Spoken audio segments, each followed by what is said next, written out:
Hi, boys and girls. For this activity, you're going to be reading your power word, building your power word, and writing in your power word. So here's what I need you to do. You need to have this activity sheet.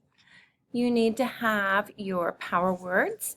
You need some letters to build the word with, and you need a dry erase marker. If you don't have those things in front of you, I want you to pause the video and go and get them now. Okay, welcome back. This part up here says read it. This is where you're going to place the word card. Right here says build it. You're going to use your letters to build the power word. Down here it says write it.